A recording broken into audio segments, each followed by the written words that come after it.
Bismillahirrahmanirrahim. Assalamualaikum warahmatullahi wabarakatuh.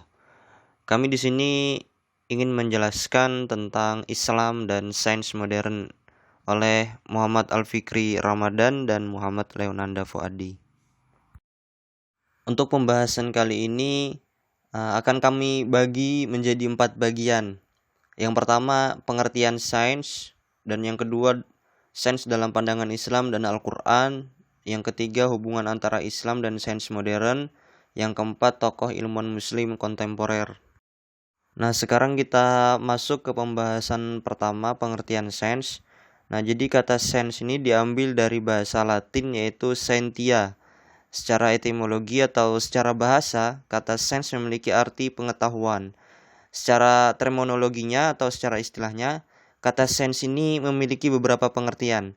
Di antaranya suatu cara yang digunakan untuk mempelajari berbagai aspek-aspek tertentu yang berasal dari alam secara terstruktur, sistematik, dan sesuai dengan metode saintifik yang telah dibakukan. Sains juga memiliki arti yaitu suatu usaha pengejaran, penerapan, dan pemahaman pengetahuan tentang dunia sosial dan alam sesuai dengan metodologi yang sistematis berdasarkan bukti. Baik, kita ke pembahasan selanjutnya tentang sains dalam pandangan Islam dan Al-Quran. Di dalam Islam sendiri itu, Islam tidak pernah mengekang umatnya untuk maju dan modern. Justru Islam sangat mendukung umatnya untuk melakukan penelitian dalam bidang apapun, termasuk sains dan juga teknologi. Nah, di dalam Al-Quran sendiri itu banyak terkandung teks-teks atau ayat-ayat yang mendorong manusia untuk melihat, memandang, berpikir, serta mencermati fenomena-fenomena alam semesta ciptaan Tuhan yang menarik untuk diselidiki, diteliti, dan dikembangkan. Jadi Al-Quran itu, di dalam Al-Quran itu menantang manusia untuk menggunakan akal pikirannya seoptimal mungkin. Jadi Islam dan Al-Quran ini sangat mendukung kegiatan pengembangan sains di dunia ini agar supaya manusia bisa mengenal lebih jauh Tuhannya, lebih mengenal penciptanya, lebih mencintai penciptanya. Baik, pembahasan selanjutnya tentang hubungan antara Islam dan sains modern oleh Al-Fikri Ramadan. Baik, saya akan menjelaskan mengenai hubungan antara agama dan juga sains. Hubungan antara Islam dan sains dapat diketahui dengan dua sudut pandang. Yang pertama, apakah konsepsi dalam Islam melahirkan keimanan dan sekaligus rasional, atau semua gagasan ilmiah itu bertentangan dengan agama? Sudut pandang kedua merupakan landasan dalam membahas hubungan antara Islam dan sains, yakni bagaimana keduanya ini berpengaruh pada manusia. Agama dan sains sama-sama memberikan kekuatan. Sains memberikan manusia peralatan dan mempercepat laju kemajuan, sedangkan agama menetapkan maksud tujuan upaya manusia dan sekaligus mengarahkan upaya tersebut. Sains membawa kepada revolusi lahiriah, sedangkan agama membawa kepada revolusi batiniah. Sains memperindah akal dan pikiran, sedangkan agama memperindah jiwa dan perasaan. Sains melindungi manusia dari penyakit, banjir, badai, dan bencana alam lain, dan agama melindungi manusia dari keresahan, kegelisahan, dan rasa tidak nyaman. Sains mengharmoniskan dunia dengan manusia, dan agama menyelaraskan dengan dirinya. Muhammad Iqbal menerangkan bahwa manusia membutuhkan 3 hal. Yang pertama, interpretasi spiritual tentang alam semesta. Kedua, kemerdekaan spiritual. Dan ketiga, prinsip-prinsip pokok yang memiliki makna universal yang mengarahkan evolusi masyarakat manusia dengan berbasiskan rohani. Mengingat hal tersebut, Eropa modern membangun sebuah sistem yang realistis, bahwa pengalaman yang diungkapkan dengan menggunakan akal saja tidak mampu memberikan semangat yang ada dalam keyakinan hidup. Dan ternyata keyakinan itu hanya dapat diperoleh dari pengetahuan personal yang bersifat spiritual. Hal inilah yang kemudian membuat akal semata tidak memberikan pengaruh pada manusia, sementara agama selalu meninggikan derajat orang dan mengubah masyarakat. Dasar dari gagasan-gagasan tinggi kaum muslim adalah wahyu. Wahyu berperan menginternalisasi aspek-aspek lahiriahnya sendiri. Bagi intelektual muslim, basis spiritual dari kehidupan adalah tentang keyakinan. Demi keyakinan inilah seorang muslim yang kurang tercerahkan pun dapat mempertaruhkan jiwanya. Will Durant pernah mengatakan, Harta itu membosankan. Akal dan kearifan hanyalah sebuah cahaya redup yang dingin. Hanya dengan cintalah kelembutan yang terlukiskan dapat menghangatkan hati. Bisakah sains dan agama saling menggantikan posisi masing-masing? Pengalaman sejarah telah menunjukkan bahwa akibat dari memisahkan keduanya telah membawa kepada kerugian yang tidak dapat ditutup. Agama harus dipahami dengan perkembangan sains, sehingga terjadi pembaruan agama dari cengkerama mitos-mitos. Agama tanpa sains berakhir dengan kemandekan, sehingga apabila agama tanpa sains hanya akan dijadikan alat orang-orang munafik mencapai tujuannya. Sains tanpa agama bagaikan lampu yang terang, yang dipegang pencuri yang membantu pencuri lain untuk mencuri barang berharga di tengah malam. Atau bahkan sains tanpa agama adalah pedang tajam di tangan pemabuk yang kejam. Dan selanjutnya, di sini saya akan menjelaskan beberapa tokoh-tokoh ilmuwan muslim kontemporer yang mana mungkin daripada mereka ini jarang terdengar oleh telinga kita. Yang pertama ialah Profesor Dr. Salimuzzaman Siddiqui. Beliau adalah seorang ahli kimia asal Pakistan yang sangat berpengaruh terhadap perkembangan ilmu pengetahuan di Pakistan. Beliau adalah perintis teknik isolasi campuran kimia yang unik dari tanam-tanaman seperti nim, rawolfia, dan tanaman-tanaman yang lain. Profesor Siddiqui adalah pendiri dan direktur dari Institut Penelitian Kimia HEJ yang telah berjasa dalam merintis penelitian farmakologi terhadap tanaman-tanaman di Asia Selatan yang substansi kimianya dapat diambil dan digunakan untuk obat-obatan. Beliau dilahirkan di Sobeha dan mendapatkan pendidikan dasar di Lucknow dalam bahasa Urdu dan Persia. Ketertarikannya terhadap literatur, sastra, dan kaligrafi bermula dari ayahnya, Syekh Muhammad Zaman. Pada tahun 1920, Siddiqui belajar di bidang obat-obatan di University College London. Setahun setelah itu, dia pindah ke Universitas Frankfurt untuk studi dalam bidang kimia. Sedangkan pada tahun 1927, Siddiqui meraih gelar doktornya di bawah bimbingan Profesor Julius von Braun. Setelah lulus dari pendidikannya, Siddiqui kembali ke Universitas Tibia Delhi di bawah supervisi Hakim Ajmal Khan. Pada tahun 1940, dia bergabung di Badan Penelitian Sains dan Industri India hingga tahun 1951. Siddiqui akhirnya bermigrasi ke Pakistan oleh permintaan Perdana Menteri Liaquat Ali Khan pada tahun 1951. Di Pakistan, dia dipercaya untuk memimpin aktivitas penelitian pemerintah. Sedangkan pada tahun 1953, dia mendirikan Akademi Sains Pakistan sebagai lembaga riset non-politik dari berbagai ilmuwan terkemuka.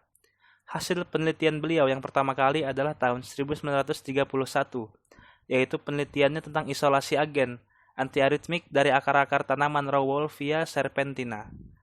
Substansi yang ditemukannya diberi nama ajmalin. Setelah itu, ekstraksi alkaloid lainnya adalah ajmalisin, isoajmalin, neoajmalin, serpentin, dan serpentinin. Banyak di antaranya yang masih dipakai di seluruh dunia untuk mengobati kegagalan jantung dan juga penyakit jiwa. Kemudian tokoh yang selanjutnya adalah Said Abul Hasan Ali Al-Hasani An-Nadwi yang merupakan seorang cendekiawan muslim asal India dan juga tokoh penting gerakan revivalis abad ke-20. Abul Hasan adalah salah satu eksponen terbesar Islam pada paruh kedua abad tersebut. Melalui tulisan dan pidato-pidatonya, ia memiliki wilayah yang luas dan pengaruh yang membentang jauh melampaui subbenua, khususnya di dunia Arab. Abul Hasan pernah tercatat sebagai anggota kehormatan Akademi Seni dan Sastra, Damaskus dan Akademi Bahasa Arab, Amman, serta menjabat sebagai dosen tamu di sejumlah universitas Arab. Secara internasional, Abul Hasan Ali An-Nadwi diakui sebagai salah satu anggota pendiri Rabithah Al-Alam Al-Islami atau Liga Dunia Islam yang berada di Mekah pada tahun 1963 dan bertugas di Dewan Tinggi Universitas Islam Madinah. Selain itu, ia juga pernah dipercaya sebagai Komite Eksekutif Federasi Universitas Islam Rabat dan sebagai Ketua Dewan untuk Pusat Studi Islam dari Universitas Oxford. Ceramah yang disampaikan di India, Arab, dan Barat sangat dihargai sebagai kontribusi asli untuk mempelajari Islam dan relevansi Islam untuk zaman modern. Wajar bila atas dedikasinya itu ia mendapatkan anugerah Faisal International Award pada tahun 1980 dan Brunei Award dan UWA Award pada tahun 1999. Beliau dilahirkan pada 24 November 1914 ini juga dikenal sebagai sosok yang produktif menulis. Abul Hasan Ali An-Nadwi menulis lebih dari 50 buku dalam berbagai bahasa. Buku yang ia tulis tentang sejarah, teologi, dan biografi. Nadwi juga menulis ribuan makalah, artikel, dan pidato. Karyanya yang terkenal, Madza Khasiril Alam bi Inhitatil Muslimin, tidak hanya diakui secara luas, tetapi juga mengukir tempat di kalangan sastra dunia Arab. Karya ini juga telah diterjemahkan ke dalam bahasa Inggris, Turki, Indonesia, Persia, Tamil, dan beberapa bahasa lainnya. Selain itu, ada pula yang berjudul Karvan Zindagi. Karya ini terdiri atas 8 volume, dan Purane Chiragh, biografi Said Ahmad Syahid, dan Tarikh Ediwat wa Azimat adalah kontribusi permanen Nadwi untuk sastra Urdu. Dan tokoh selanjutnya yang akan kami bahas adalah Burçin Mutlu Pakdil, yang seorang perempuan muslim berhijab asal Turki yang berhasil menemukan sebuah galaksi tipe langka yang selama ini tidak pernah terdeteksi, yaitu PGC 1000714. Mutlu Pakdil tumbuh besar di Turki. Ia bersekolah di Besiktas Ataturk Anatolian High School sebelum melanjutkan kuliah di Bilkent University di Ankara pada tahun 2009. Kuliah adalah kemewahan tersendiri bagi Mutlu Pakdil, karena dia adalah generasi pertama di keluarganya yang mengenyam dunia perkuliahan. Pada tahun 2017, Mutlu Pakdil ditunjuk sebagai peneliti postdoktoral di Stewart Observatory, University of Arizona, yang bertugas mengamati struktur dan dinamika objek astrofisika, berbagai galaksi dengan ukuran kecil, cincin galaksi, hingga lubang hitam supermasif. Mutlu Pakdil juga didapuk menjadi ketua Women in Astronomy serta duta dari American Astronomical Society. Tokoh selanjutnya yang akan kami bahas adalah Kiai Haji Fahmi Basya. Beliau adalah seorang pengajar matematika Islam di Universitas Islam Negeri Syarif Hidayatullah Jakarta. Ia dikenal sebagai penemu bidang ilmu matematika Islam yang ia teliti sejak tahun 1972. Beliau merupakan alumnus FMIPA Universitas Indonesia.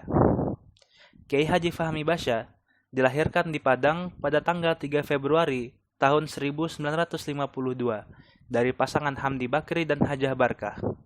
Orang tuanya berasal dari Banjarmasin, Kalimantan Selatan, dan beliau mengatakan bahwasannya beliau merupakan keturunan ke-6 daripada Syekh Muhammad Arsyad Al-Banjari.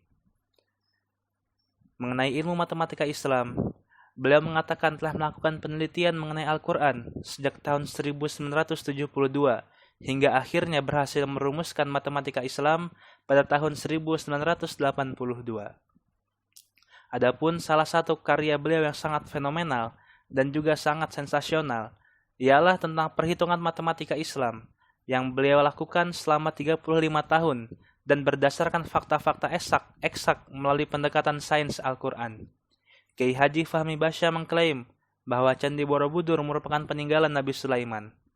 Melalui hitungan matematika Islam dan sains Al-Quran yang dipahaminya, Kiai Haji Fahmi Basya memaparkan 40 fakta-fakta eksak daya jelajah para nabi yang ternyata sampai ke Nusantara. Teorinya ini menjadi bahan skripsi dan dikritisi di sejumlah perguruan tinggi Islam. Baik, kesimpulan dari materi kita pada hari ini adalah bahwasannya relasi antara Islam dan sains itu sangat kuat. Kurang lebih di Al-Quran ada 800 ayat yang mengungkapkan ayat-ayat kauniyah. Jadi antara Islam dan sains, antara Al-Quran dan sains itu sangat relevan, sangat erat kaitannya. Tidak bisa, istilahnya tidak bisa dilepaskan satu sama lain. Baik, sekian presentasi kita. Bila ada kurang mohon maaf. Akhirul kalam. Assalamualaikum warahmatullahi wabarakatuh.